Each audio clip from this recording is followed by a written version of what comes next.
भारत और south Africa के बीच चल रही टेस्ट सीरीज की। पहला मैच भारत हारा था और मात्र 124 रन का पीछा करते हुए भारत 30 रन से हार जाता है। इस शर्मनाक हार की सिर्फ भारत में ही नहीं पूरी दुनिया में चर्चा चल रही है और अब अगले टेस्ट की तैयारियां चल रही हैं। अगला टेस्ट गुवाहाटी में खेला जाना है। पहला टेस्ट कोलकाता के ईडन गार्डन में खेला गया था जहां भारत हारा गया था। इस हार की क्या वजह रही, इस पर तमाम चर्चाएं सोशल मीडिया पर चलती रही, लेकिन आज हम जो चर्चा करने वाले हैं वजह तलाशने वाले हैं और इसके अलावा थोड़ा सा चर्चा ये भी करने वाले हैं गुरु गौतम गंभीर पर, उनकी रणनीति पर। और इसके अलावा चर्चा ये भी होगी क्या अब भारत के जो बल्लेबाज हैं वो स्पिन खेलना यानी कि स्पिनर्स को खेलना भूल गए हैं क्या। इस पर विस्तार से चर्चा करेंगे तो आप हमारे साथ जुड़े रहिएगा। कि भारत की टीम जो है ना वो स्पिन डिपार्टमेंट को खेलना भूल गई है। 2010 का वो दौर याद करिए जब हमारे पास स्पिन को खेलने के महारथी हासिल थे, यानी कि सचिन तेंदुलकर जैसे खिलाड़ी थे, राहुल द्रविड़ जैसे खिलाड़ी थे, वीवीएस लक्ष्मण जैसे खिलाड़ी थे जो स्पिन को बहुत भली भांति खेलते थे। लेकिन उसके बाद हमारी रणनीति बदली गई, हमारे जो बीसीसीआई उसने रणनीति बदली क्योंकि हम उस समय विदेशी धरती पर उतना अच्छा नहीं खेल पाते थे। हमारी रणनीति के तहत ये लाया गया कि अब हम विदेशी धरती पर जो है विदेश की धरतियों पर ऑस्ट्रेलिया, न्यूजीलैंड, साउथ अफ्रीका इन धरतियों पर अच्छा खेल करेंगे और इन पर हमने फोकस किया। इसका नतीजा ये हुआ कि हमने अच्छा खेला भी। हम ऑस्ट्रेलिया जाकर उसके बाद 2 बार ऑस्ट्रेलिया को उसके घर में जाकर हरा के भी आए टेस्ट सीरीज के अंदर। 2 बार हमने ऑस्ट्रेलिया को हराया भी है, लेकिन इसकी खामियां क्या हुई कि हम अपने घर में ही अब हारने लगे हैं। आप सोचिए पिछले अगर आप 8 मैचों को देखते हैं तो 8 मैचों में से हम मात्र 2 मैच ही जीत पाए हैं और बाकी मैच हम अपने घर में हार जाते हैं। टेस्ट मैच की मैं बात करने जा रहा हूं।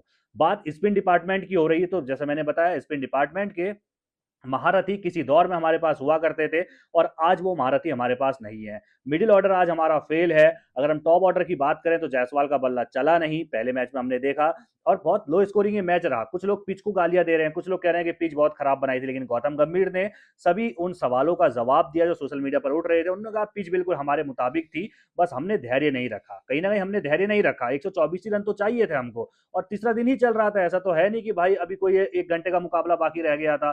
तीसरा दिन चल रहा था, 124 रन चाहिए थे आराम से, पूरे 10 विकेट हमारे हाथ में थे। 1 विकेट गिरता, 2 विकेट गिरता, आपको संभल के खेलना था, लेकिन यहाँ पर कोई भी नहीं टिक पाया। यानी कि भारत की दीवार अब भारत में मौजूद नहीं है, जिस वजह से भारत ये मैच हारा, जिसकी वजह से चर्चाएं चल रही हैं। कहीं ना कहीं गौतम गंभीर पर सवाल उठ रहा है कि भाई साहब गौतम गंभीर जो लगातार ऑलराउंडर्स को जो है तवज्जो दे रहे हैं, गेंदबाजों को अब बाहर कर रहे हैं। आपने वॉशिंगटन सुंदर को नंबर 3 पर बल्लेबाजी कराई जो है, नंबर 3 पर वॉशिंगटन सुंदर ने बल्लेबाजी अच्छी भी की, मैं ये नहीं कहूंगा कि नहीं की। सबसे अधिक रन बनाने वाले बल्लेबाज वही हैं अगर आप पहला टेस्ट देखते हैं तो। लेकिन अगर आप गेंदबाजी की बात करते हैं तो वॉशिंगटन सुंदर ने पूरे मैच में सिर्फ 1 ओवर कराया।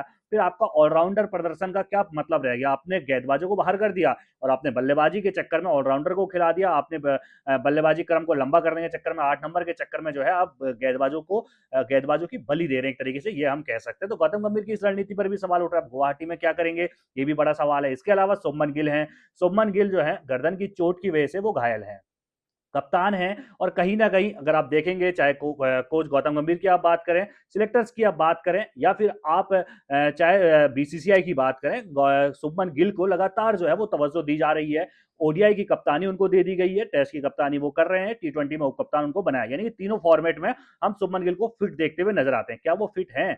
क्या आपको लगता है कि टी20 के लिए वो बंदा फिट है? क्या आपको लगता है टेस्ट के लिए वो बंदा फिट है? मैं मानता हूं कि सिर्फ ओडीआई के लिए मैं शुभमन गिल को फिट मानता हूं। ठीक है, अगर आपको लगता है कि वो फिट हैं, लेकिन इस मैच के लिए तो वो फिट नजर नहीं आने वाले। हाल इंग्लैंड में उन्होंने अच्छा करके दिखाया, इसमें कोई दोहराई नहीं है। इंग्लैंड हम गए थे, सीरीज बराबर करके आए, वहां पर शुभमन गिल ने अच्छी बल्लेबाजी की, वेस्ट इंडीज के खिलाफ अच्छा किया, इस पर भी कोई दोहराई नहीं है।